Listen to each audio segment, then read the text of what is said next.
안녕하세요. 커피앤톡입니다. 오늘도 와주셔서 감사드리고요. 바로 사연 읽어보겠습니다. 안녕하세요. 저희 엄마가 정말 자주 듣는 채널에 제가 이렇게 사연을 보내게 될 줄은 미처 몰랐어요. 엄마를 통해 처음 알게 되었는데 어느새 저도 애청하는 채널이 되었네요. 정말 많은 사연을 들으면서 속 시원히 욕도 해보고 사연을 보내주신 분께 용기를 주고 싶어 위로의 댓글도 남겨봤는데요. 제 사연을 들으시고 많은 응원과 격려를 부탁드리며 제 얘기 해보도록 하겠습니다. 요즘은 비혼주의인 젊은 사람이 참 많죠. 저도 그 중에 한 명이었어요. 아빠를 일찍 떠나보낸 채 혼자 지내는 엄마를 보면서 더욱 뚜렷해졌었거든요. 그랬던 저인데 지금은 남편을 만나고 처음으로 이 사람은 놓치고 싶지 않다라는 생각을 하게 되었어요. 그리고 저는 남편에게 추파를 보냈고 남편은 제가 자신을 좋아해주는 그 모습이 너무 예뻐 반하게 되었다고 하더군요. 그렇게 저희의 사랑이 시작되었습니다.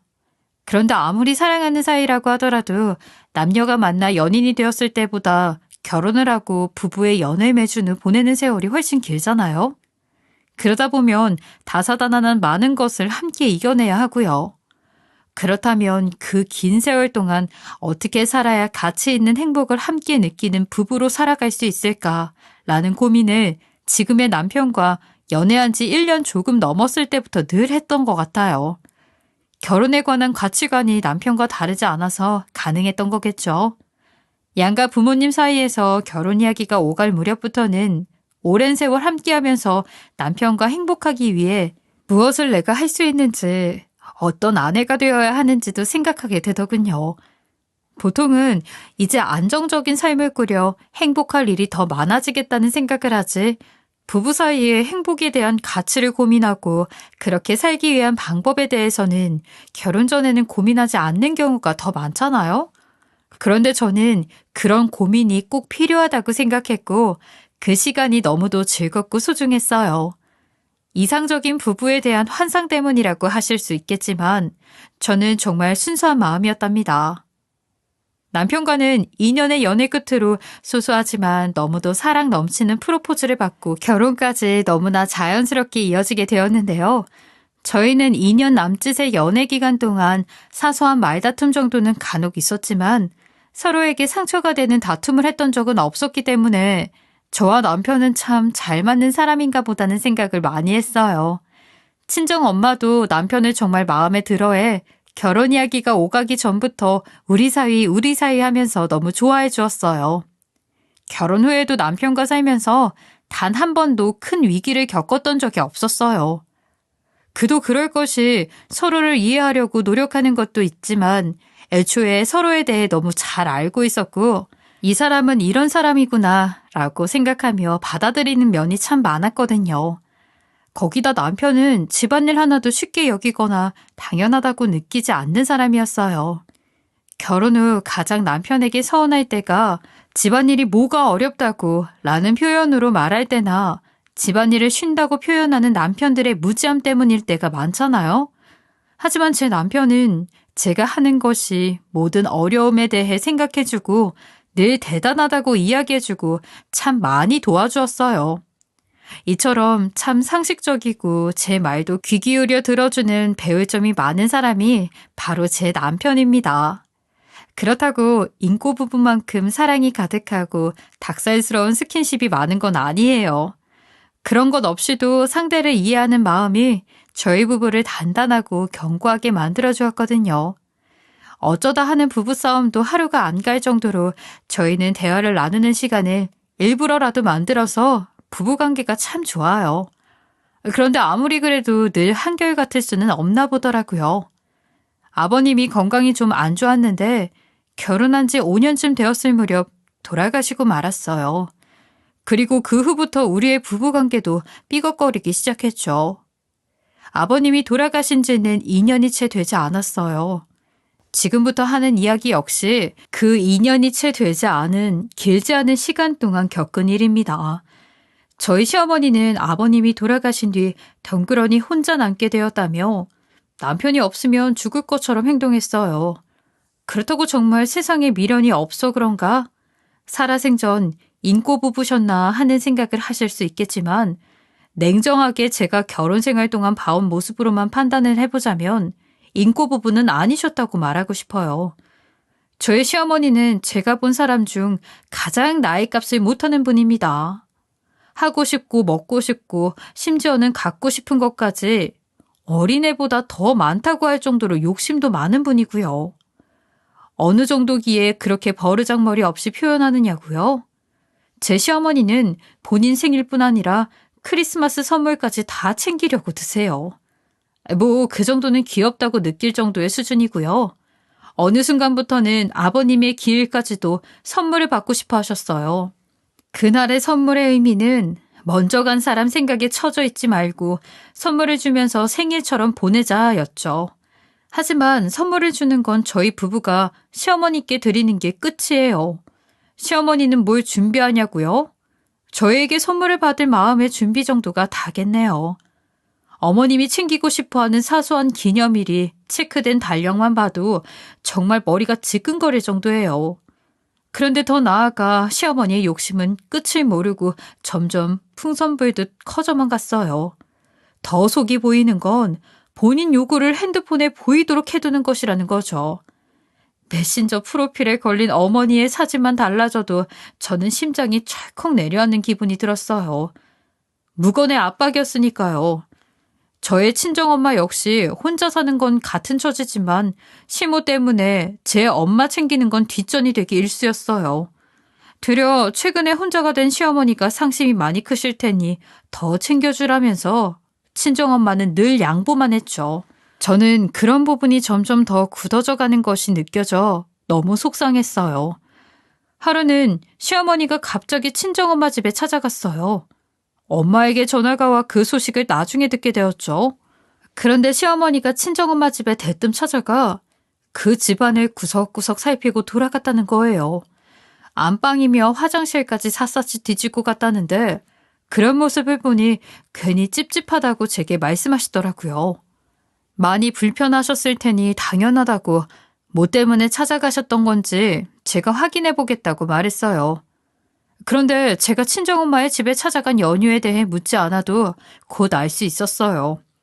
왜냐면 친정엄마네 집을 탐색하고 온 다음 날부터 자기가 원하는 것을 당당히 요구해 오기 시작했거든요. 시어머니는 저를 시댁으로 부르셨어요. 할 이야기가 있다면서 말이에요. 저 역시 이 부름이 내키지 않았지만 거절할 수 없으니 일단 찾아갔고 시어머니는 저를 보자마자 본론부터 꺼내셨어요. 내가 어제 사돈댁에 들렸는데 어찌나 놀랐는 줄 아니? 사돈댁에 그 비싼 안마의자를 놓고 살더라. 혼자 부귀영화 누리면서 잘도 지내더구나. 엄마가 건강이 안 좋으신 거 아시잖아요. 그래서 건강면에서 꼭 필요한 것이에요. 그건 그렇다 치고 너 설마 화장품도 따로 사주니? 꽤 유명 화장품이 화장대에 가득하던데. 네가 다 사다 바치는 거야? 혼자 된 사람 정말 서럽다. 며느리가 이러니 남이란 소리를 하는 거지? 에휴.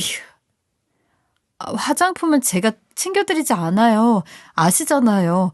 저 어머님께나 엄마에게나 공평하게 해드리려고 얼마나 노력하는지. 그럼 사돈이 그 비싼 화장품을 어떻게 사니? 네가 아니면 누가 그런 걸 챙겨주냐고. 그리고 공평한지 아닌지 이걸 내가 어떻게 알아? 지금 상황만 봐도 차별하는 게 팍팍 느껴지는데. 어머님, 제가 전에 안마의자 해드릴까 하고 여쭤봤을 때 집이 좁아서 싫다고 거절하셨잖아요. 그래서 안마의자 대신 소파 해드린 거고요. 집이 좁은 건 사실이잖니. 너라면 이 코딱지만 집에서 그걸 둘 수 있겠니? 그리고 소파를 사줄 때 네가 친정에 안마의자를 사줬는지 아닌지 내가 어떻게 알아? 저를 붙잡고 넋두리를 쏟아내는 시어머니 때문에 저는 두통이 오는 것만 같았어요. 정말 한치의 거짓 없이 단 한 번도 양가 부모님께 공평하지 않게 해드린 적이 없었어요. 친정엄마에게 안마의자를 해줄 당시 시어머니께도 여쭤봤는데 집이 좁다는 핑계로 안마의자 대신 그 가격이 몇 백이나 더 보태서 소파를 바꿔드렸다고요. 저는 시어머니에게 당신이 받아간 선물을 생각해보라는 말이 목구멍까지 올라와 금방이라도 튀어나올 듯 했지만 꾸역꾸역 삼키며 참았어요. 그런데 그날 시어머니 입에서 자신이 원하는 것이 뭔지 이야기하더라고요. 친구 이야기를 듣고 본인도 크루즈 여행이 가고 싶어서는 그 크루즈 여행을 가려고 수를 썼던 거죠. 친정엄마네 안마의자 해줬을 때 어머님께 몇백이나 더 보태서 이 소파 사드린 거예요. 그러니까 너무 마음 상하지. 아이, 그건 모르겠으니 됐고. 친구가 이번에 크루즈 여행을 간다더구나. 이 집의 안마의자는 너무 공간 차지해서 가지고 싶어도 못 갔는데 그냥 이번 기회에 나도 여행 좀 보내주렴. 초호화 여행으로 말이야. 안마의자 대신 여행 보내주는 걸로 하면 되잖니.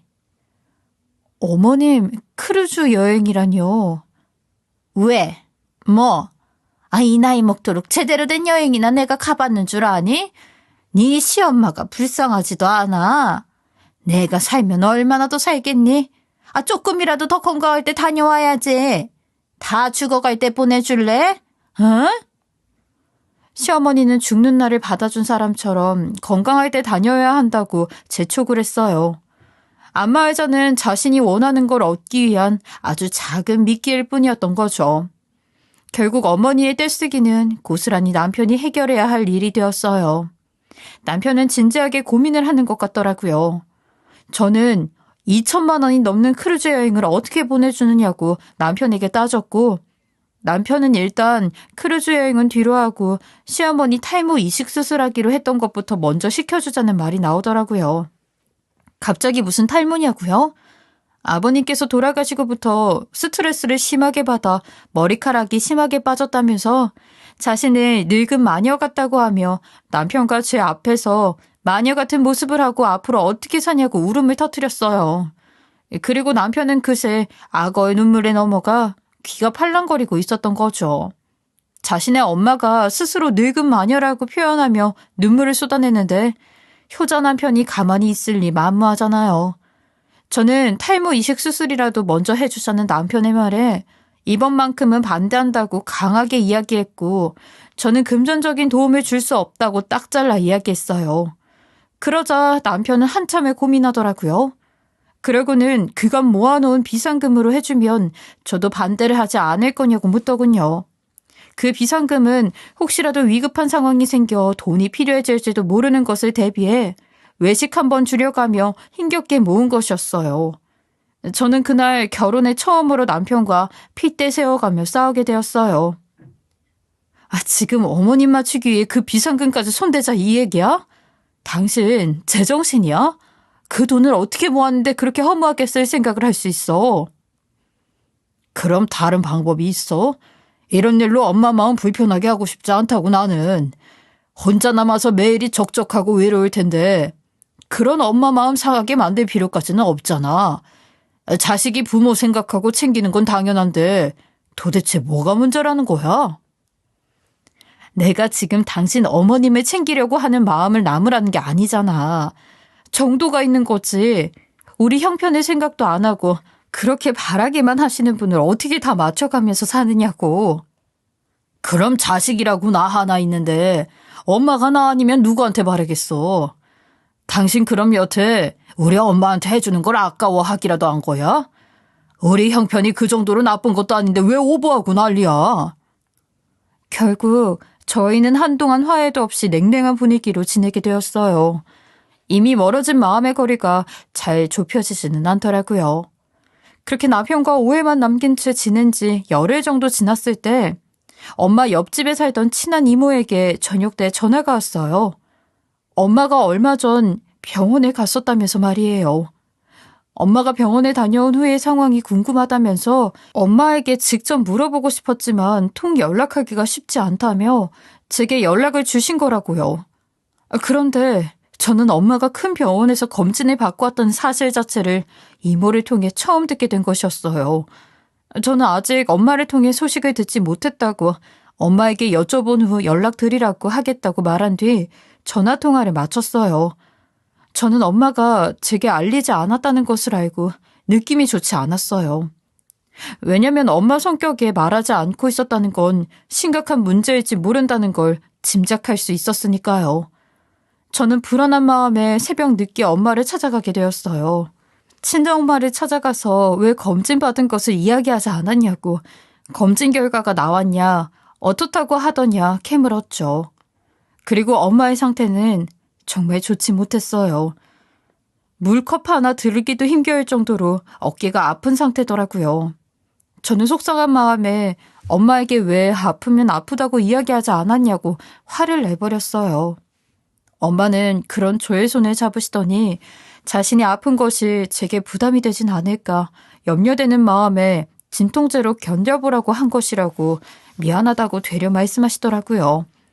잠도 제대로 못 자서 괴로울 정도면서 제 눈치까지 살피고 계셨다는 게 너무도 죄송스러웠어요. 그래서 더욱 모질게 화를 내게 되더라고요. 이렇게 아프면 이야기를 해야지. 내가 자식이 돼서 엄마를 살피지 못했다는 게 얼마나 죄책감이 드는 줄 알아? 자식이 불효를 저지르는 기분을 주고 싶었던 거야? 제발 좀 무슨 일이 있으면 나한테 터놓고 얘기를 하라고. 얘가 왜 화를 내고 그래? 엄마가 미안해, 응?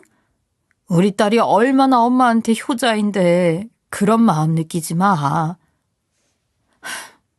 병원에서 뭐라는데 이 정도면 수술해야 하는 거 아니야? 안 그래도 병원에서 수술을 권하기는 하더라고. 오래 달고 살긴 했으니까 망가질 때가 됐나 봐. 그럴 줄 알았어. 엄마는 아무 걱정하지 말고 수술만 잘 되게 준비하고 계셔. 앞으로는 절대 숨기지 말고. 병원에 내가 연락해서 수술 날짜랑 입원 일정 잡을 테니까 내가 정말 엄마 때문에 못 살아. 숨길 걸 숨겨야지. 이모 연락받고 얼마나 심장이 철렁했는 줄 알아? 그간 아픈 걸 알면서도 괜찮다는 말만 철석같이 믿었던 제 자신이 너무 미웠어요. 제가 조금만 더 신경 쓰고 챙겼더라면 좋았을 텐데 뭐 그리 사는 게 바쁘다고 이렇게 무심했나 싶었죠. 저는 그날 날이 밝자마자 병원에 연락해 엄마의 수술 날짜를 잡았어요. 의사 선생님께서는 엄마의 어깨가 심각했기 때문에 더 미루면 좋을 게 없다고 최대한 빠른 날로 잡아주셨어요. 그 덕에 엄마는 바로 입원해서 수술 준비를 할 수 있었죠. 일하랴 엄마 챙기랴 정말 눈코 뜰 수 없이 바빴어요. 남편에게도 엄마의 상태를 이야기했고 진심으로 친정엄마를 걱정해주는 남편의 마음에 쌓였던 안 좋은 감정들이 조금은 누그러졌죠. 그리고 시어머니에게 이 소식을 남편이 저 대신 이야기해 줬어요. 시어머니께서 친정엄마를 챙기는 동안 또 부르거나 연락해서 제가 신경 쓸 일을 만들지 않겠다고 말이에요. 그런데 아무리 남이라도 엄마의 입원 소식을 전해 들었음에도 시어머니는 안부 연락 한 통 없더라고요. 아버님이 돌아가시기 전 시모가 맹장 수술을 하게 된 적이 있었어요. 그때 제가 직장에 일이 꼬여 지방에 내려가 있었던 터라 병문안을 가지 못했었는데 그때 제가 가보지 않았다는 걸 이렇게 그대로 갚는 건가 싶었어요.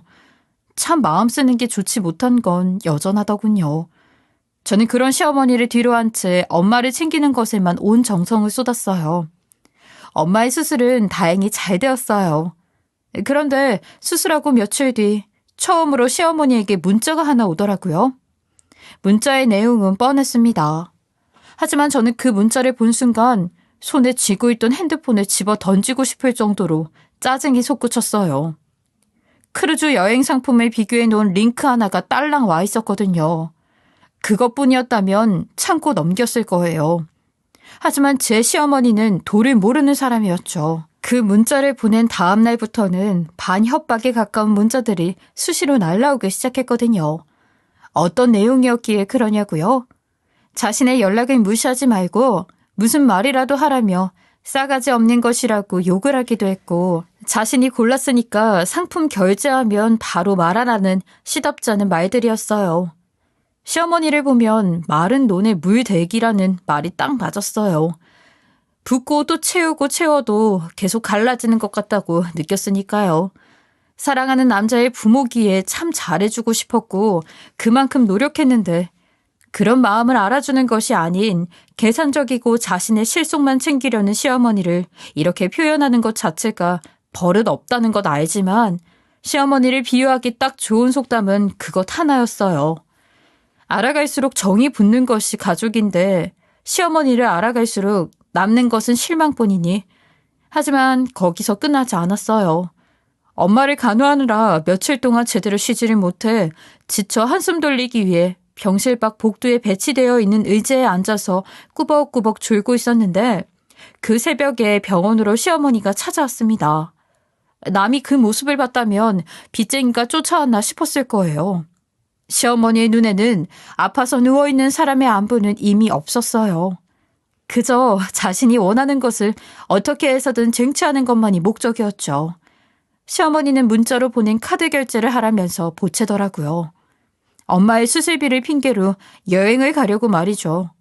저는 시모가 부리는 억지를 듣고 정말 황당할 따름이었습니다. 문자로 보낸 카드 결제. 지금 당장 내가 보내는 앞에서 결제해. 어서. 어머니, 지금 이 새벽에 그 결제 때문에 여기까지 찾아오신 거예요? 그럼 네가 내 문자는 다 무시하는데 어떡하니? 그러게 내가 연락을 했으면 답장을 보내야 할 거 아니야. 내가 이렇게 여기까지 와서 말을 해야겠니? 잔말 말고 어서 결제해. 저 그럴 돈 없어요. 죄송하지만 그건 제가 해드릴 수 없는 거네요. 밤이 늦었으니까 얼른 돌아가세요. 아니, 돈 없다면서 네 친정엄마 수술은 무슨 돈으로 했니? 나랑 말장난이라도 하고 싶은 거야? 네 엄마랑 시엄마인 나를 지금 돈 몇 푼으로 차별하는 거야? 어머님, 목소리 좀 낮추세요. 여기 병원이에요. 이 새벽에 공공시설에서 뭐 하시는 거예요, 정말? 왜? 창피하니? 그럼 얼른 결제해. 결제한 거 확인만 되면 돌아갈 테니까. 시어머니는 결제만 하면 돌아가겠다면서 불리한 상황을 이용하려고 들었어요. 저는 더는 참을 수 없었고 시어머니에게 당신 소원 들어주다가 이제 우리가 망에 자빠질 것 같다고 이야기했어요. 아픈 사람이 그래도 먼저이지 않냐며 비상금도 다 꺼냈어서 이제 돈 한 푼 없다고 털어놨어요. 진심으로 이야기하면 한 번은 들어주고 참을 줄 알았어요. 그런데 제 큰 착각이었습니다. 시어머니는 제 말에 갑자기 자리에서 벌떡 일어서서는 고래고래 소리를 지르기 시작했어요. 야, 네 애미 살린다고 날 이따위 취급해? 내가 먼저였어. 내가 먼저였다고. 몇 달 전부터 내가 먼저 말했잖아. 네 엄마 수술만 중요해? 죽기 전에 여행 한번 못 가본 나는 이런 나도 죽을 만큼 슬픈데 여행을 어떻게 엎어? 너 공평한 거 좋아하니까 네 말대로 할 거야. 공평하게. 어머님, 모든 순서가 있잖아요. 그런데 어떻게 그렇게 말씀하실 수 있어요? 시어머니는 그 말을 한 뒤 갑자기 엄마가 누워서 쉬고 있는 병실 안으로 뛰어들어가더니 엄마가 맡고 있던 링거를 빼버리면서 광분하더라고요. 네 엄마도 수술비 안 쓰고 잘못되든 말든 둬야 공평하지. 나도 여행을 해야 살겠으니까 다 살리고 싶으면 당장 돈 보내. 어머님, 이게 뭐 하는 짓이에요? 네가 여행을 안 보내주면 나는 죽은 사람처럼 사는 거니까 네 엄마도 그렇게 되는 게 마땅해. 네가 네 엄마를 저 세상 보내는 거라고. 알겠어? 자신이 원하는 여행을 보내주지 않는다고 친정엄마도 저 세상 가야 마땅하다며 막말을 퍼붓더라고요. 거기다 겨우 진정제를 맞고 잠든 엄마를 쥐어뜯으려고까지 했고요. 그 소란에 엄마는 잠에서 깨어 당황스러워했고 더 심각한 상황으로 이어지기 직전에 링거를 빼는 시모의 모습에 급하게 호출했던 간호사가 달려와 말려준 덕에 시어머니를 친정엄마에게서 떼어놓을 수 있었어요. 행동이 제지당하자 시어머니는 제 엄마에게 악담을 퍼부었어요. 차라리 저 세상을 가지 돈 만드는 수술을 한다면서 말이에요. 그 순간 저도 눈이 뒤집혀 시모의 머리채를 쥐고 흔들었습니다. 진짜 공평한 걸 따지자면 당신이 누린 것부터 없애주자는 생각이 머릿속을 가득 채워버렸거든요. 저는 시모에게 그간 당신한테 간 선물 중 하나라도 엄마한테 챙겨준 적도 없다고 되들었어요. 너무 당연하잖아요. 엄마는 제게 바란 적 없는 그 모든 것들을 시모는 늘 바랬고 어떻게 해서든 가져갔으니까요. 그런데 그런 시어머니 입에서 공평이라는 단어가 나오고 제 엄마까지 해코지를 하는 것을 가만히 보고만 있을 자식이 어디 있겠어요. 저는 한참을 시어머니의 머리칼을 쥔 채 놓지 않았죠. 나중에 제 손가락에 한 뭉치의 머리칼이 잡혀 있더라고요. 시어머니는 제 손에 있는 머리카락 뭉치를 보더니 어쩔 거냐고 소리를 치기에 저도 어차피 이것도 다 저랑 남편 돈으로 한 것이니 다 내놓으라고 악을 질러버렸어요. 시어머니는 얼마 전 이식받은 머리카락이 빠지자 미칠 듯이 날뛰었어요. 앙숙이 따로 없었죠. 어떻게 알고 왔는지 뒤늦게 남편이 찾아왔고 그제서야 시어머니와 저를 떼어놓을 수 있었어요. 저는 더는 이 꼴을 보고 살 수 없었기 때문에 남편에게도 이 자리에서 바로 결정하라고 소리쳤어요. 더 미룰 것도 없겠네. 우리 가족 다 모여 있으니까 말이야. 이 자리에서 딱 결정해. 내 마음은 정했으니 당신도 이제 확실히 노선을 정하라고. 이 사달은 다 뭐고 노선을 정하라는 건 또 무슨 말이야. 돈인지 물인지 분간도 못하는 네 엄마. 나는 다신 못 봐. 가족으로 여기고 못 살겠다는 말이야. 당신 어머님을 다시 볼 생각이라도 조금이라도 있다면 우리는 여기서 끝이야. 이혼이라고. 아이, 정말 이게 무슨 일이야. 아, 왜 그래 여보. 지금 당장 정해. 네 엄마인지 나인지. 당신 뜻 따를게. 엄마, 그만 집으로 돌아가세요. 장모님 이런 모습 보이게 되어 죄송합니다. 아들, 어떻게 나한테 그래? 너희들끼리 잘 먹고 잘 살아봐, 어디. 며느리 하나 잘못 들여서 자식이 엄마를 내쳐. 살고 싶지도 않다, 정말. 당장 뛰쳐내릴 거야. 뛰쳐내릴 거라고. 제 뜻을 따르겠다며 시어머니를 돌려보내는 남편. 그의 말에 시어머니는 당장 뛰쳐내리겠다는 오기를 부리면서 병실을 나갔어요. 시어머니는 늘 그런 죄책감으로 겁이나 주는 비겁한 사람이라는 것을 너무나 잘 알고 있었어요. 남편도 귀에 딱지가 않게 듣던 말이었기 때문에 굳이 시어머니를 따라 나가지도 않았죠. 남편은 시어머니를 뒤로한 채 험한 꼴을 당하게 된 저와 엄마에게 면목 없다며 미안하다고 연신 사과했어요. 자신의 철없는 엄마를 대신해서 말이에요. 엄마는 왜 사위인 네가 사과를 하냐며 괜찮다고 남편을 달래주셨어요. 저는 모든 게 진정이 된 후에 어떻게 아픈 사람한테 찾아와 그러실 수 있냐고 속상한 마음에 이야기를 꺼내게 되었어요.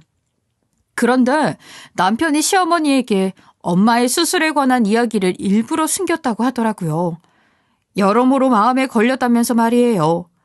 그런데 남편과 제 통화 내용을 우연히 듣게 된 시어머니가 친정엄마가 수술해 병원에 있다는 것을 알게 되었던 거예요. 그래서 남편에게 확인차 사돈이 수술하냐고 물었고 남편은 사실을 털어놓게 되었대요. 저희 엄마가 수술하게 될지도 모른다는 말에 아무렇지 않게 사돈이 황천길을 가야 용돈을 더 받을 수 있겠다고 이야기했고 남편은 그 말에 자신의 엄마에게 어떻게 그렇게 무서운 소리를 할 수 있냐며 소리를 쳤다고 하더라고요. 그래서 제가 병원에서 당장 결정하라고 했을 때 잠시 고민했지만 시어머니의 그 소름 끼치는 말이 자꾸 맴돌아 제 의견을 따르겠다고 이야기한 것이었어요. 남편도 제가 그간 시어머니께 잘하기 위해 애쓴 것을 잘 알기에 시어머니가 저의 엄마의 목숨에 관한 이야기를 가볍게 한 것이 충격이 컸던 거죠. 그렇게 저희는 큰 사건을 겪고 난 후에야 돈 귀신이었던 마르지 않는 눈을 인생에서 치울 수 있었어요. 남편과 상의 끝에 시어머니에게 매달 드렸던 용돈도 끊어버렸어요. 시아버지께서 시어머니 앞으로 남겨주신 돈으로 알아서 쓰고 살게 말이에요. 그 후로 한동안 시어머니는 남편에게 매일같이 연락해 죽는 소리를 해댔어요. 자식의 동정심이라도 얻고 싶었는지 아프다는 연락을 그렇게 많이 하더라고요. 하지만 남편은 저와의 약속을 지키기 위해 생각보다 냉철했어요. 아프시면 가지고 계신 돈으로 병원도 가시고 약도 지어 드시라고 말이에요. 시어머니는 아프다는 핑계가 통하지 않자 남편을 불효자 취급하며 모욕하기 시작했어요. 낳아준 부모에게 어떻게 그럴 수가 있느냐고 말이에요. 하지만 남편은 흔들리지 않았습니다. 그런 시어머니에게 사랑으로 키워주신 것은 감사하지만 이제는 자신과 저를 돈 넣을 구멍 정도로밖에 생각하지 않는다는 것을 너무 잘 알게 되었으니 어쩔 수 없다고요. 그래도 그간 자신과 저 덕에 호의호식하며 원하시는 것을 얻으면서 지내지 않으셨냐고. 그러니 이제라도 혼자 살아가는 법을 배워보라고 말이에요. 그렇게 여러 번 남편에게 거절당하고 나니 그 다음은 당연히 저에게 연락이 왔죠. 자신이 잘못했다면서 그래도 명색이 자신이 저의 시어머니인데 시어머니가 가난하게 사는 것을 바라지는 않지 않냐면서요. 저는 그런 시어머니에게 돈을 보고 시어머니로 모셨던 것이 아니니 괜찮다고. 이참에 인생 공부를 좀 하면서 경험해 보시는 게 큰 도움이 될 거라고 다시는 연락하지 말라고 말한 뒤 연락을 끊어버렸어요. 시어머니는 저와 남편에게 다 거절당한 뒤 저의 친정엄마에게도 꽤 여러 번 연락을 했더라고요. 그런데 저희 엄마 앞에선 자존심을 버리지 못했는지 모욕하느라 바빴어요. 자신의 욕심으로 모든 일이 벌어졌다는 생각은 못한 채 자신을 밀어내고 자식들 돈을 다 차지하니 좋냐고 비꼬기도 하고 자기 덕에 그 돈들을 친정엄마가 받게 되었으니 자신도 그에 맞는 대가가 있어야 하는 것 아니냐며 저희에게 받은 용돈을 자기에게 나눠주는 것이 맞다고 우겼대요. 그 사실을 알게 된 남편이 다시는 시어머니가 친정엄마에게 연락하지 못하도록 단속했고 그 후로 시어머니는 더는 자신의 아집으로 되는 것은 없다는 것을 알게 되었는지 엄마에게도 연락하지 않았다고 해요. 그럼에도 시어머니는 돈에 대한 가치를 알지도 못하고 알려고 하지도 않기 때문에 앞으로는 돈이 나올 데가 없다는 현실을 알아야 분수에 맞게 살 것이라는 남편과 저의 생각은 변하지 않았어요. 그래서 저는 시어머니에게 도움을 주지 않았어요. 참 다행인 것은 시어머니도 저와 남편에게 손 벌리지 않았고요. 아무리 미워도 가족이라고 어쩔 수 없이 시어머니의 소식이 제 귀에까지 들리긴 하더라고요. 소문에는 그렇게 아껴 쓰는 짠순이 할머니가 따로 없다고 하더라고요. 옷도 예전에는 자신이 좋아하는 브랜드 옷이 아니면 입지 않았는데 지금은 시장에서 파는 옷이 가장 가성비 좋고 편하다고 시장표 옷만 고집하신대요. 더는 흥청망청 물쓰듯 돈을 써대던 시어머니의 모습은 더는 찾아볼 수 없다고 하더라고요. 참 주변에 도움이 없으니 그렇게 한순간에 사람의 씀씀이가 바뀌네요. 스트레스로 머리카락이 빠져 자신이 늙은 마녀 같다던 시어머니. 괜히 자신의 눈에 스스로가 늙은 마녀로 보이는 것이 아니었던 거죠. 허영심과 욕심의 거울에 비친 자신이 꼭 마녀처럼 보였던 것 아닐까요? 마음을 그렇게 치졸하게밖에 쓰지 못하니 얼굴도 마음 따라 변해가는 것이었겠죠. 아낌을 알고 베푸는 마음을 큰 경험을 통해 배웠으니 부디 노년에 제 얼굴이 시어머니처럼 변하지 않았으면 좋겠네요. 돈이라는 것이 사람을 살릴 수도 죽일 수도 혹은 변하게 만들 수도 있다는 것을 배우게 되면서 돈이 얼마나 무서운 것인지 새삼 깨우쳤던 것 같아요. 요즘 제가 좋아하는 한 드라마도 가난한 집과 재벌집에 얽히고 설킨 이야기를 다루고 있는데 그것을 보면서도 돈에 대한 생각을 다시금 해보게 되더라고요. 하지만 자신의 형편에 맞게 욕심을 자제하며 주변을 살피면서 그렇게 살아가는 것이 가장 근본이라고 생각해요. 욕심의 방향이 자칫 잘못 향하게 된다면 누군가에게 상처가 될 수도 있으니까요. 시어머니와 우리 부부의 관계가 틀어지면서 득을 본 이는 아무도 없는 것처럼요. 저희 부부에게는 아직 2세가 있지는 않습니다. 하지만 하늘이 내려준 소중한 아이가 저희 부부에게도 찾아온다면 그 아이에게 꼭 돈의 가치와 가족에 대한 사랑을 알려주고 싶어요. 그리고 시어머니께서도 혼자가 된 후 돈 나고 사람 난 것이 아니라는 것을 꼭 깨달았으면 좋겠어요. 저희 부부가 효도하는 방식이 돈으로 산정되었다고 생각하니 제대로 된 효도를 해본 적이 없는 것은 아닌가 생각해 보게 되더라고요. 마음이라는 것을 알면서도 눈에 보이는 마음의 표현을 결국 돈으로 해왔으니 시어머니도 그게 당연해진 것은 아닐까 하고요. 그렇다고 시어머니를 용서할 생각은 없습니다. 왜냐면 그 돈 때문에 저희 엄마가 큰 해를 입을 뻔했으니까요. 그래도 언젠가 시어머니께서 그날의 일을 정말 진심으로 사과하고 손 내밀어 주시길 바라요. 그 일은 평생 잊을 수 없는 제게는 너무도 끔찍한 일로 기억될 테니까요. 시어머니 대신 저를 선택하게 된 것이 어쩌면 남편에게는 큰 시련을 안겨준 것일 수도 있겠다는 생각을 했었습니다. 하지만 되려 남편은 제게 고맙다고 하더라고요. 자신도 자기의 엄마가 점점 변해가는 모습을 보는 것이 어느 순간부터는 버거워졌다면서요. 그래도 곁에 있어줄 수 없는 자신이 해줄 수 있는 것은 그런 엄마의 비위를 맞춰주는 것이라고 생각했다면서요. 하지만 시어머니와 거리를 두게 된 이 일을 통해 정말 잘못된 것이라는 것을 알았다고 했어요. 아마 시어머니와 그때 관계를 정리하지 않았다면 아마 어쩌면 경제적인 부분에서 큰 어려움을 느끼고 있었을지 몰라요. 시어머니가 바라는 것은 점점 더 도가 지나쳐졌을 테니까요. 저희 엄마는 스스로 경과가 좋고 재활도 잘 받아서 요즘은 정말 매일이 행복하다고 하세요. 귀에 딱지가 앉을 정도로 돈보다 건강이다 라는 말을 많이 하시죠. 그러면서 저와 남편에게 젊어서 고생하는 것도 좋지만 어디까지나 다 이 험한 세상과 부딪히며 열심히 살기 위함이니 언제나 건강을 가장 우선시해야 한다고 이야기해 주세요. 그리고 일주일에 한 번씩 꼭 함께 시간을 보내요. 저와 남편이 생각하는 효도는 잘 챙겨드리는 것인데 그것이 변하진 않았어요. 하지만 돈을 쓰는 것이 아닌 시간을 쓰는 거죠. 틈날 때 안부 연락과 함께 나누는 식사로 말이에요. 친정엄마도 이제야 내 자식이 날 잘 챙겨주는 것 같다며 마음이 가득 찬 느낌이라고 하세요.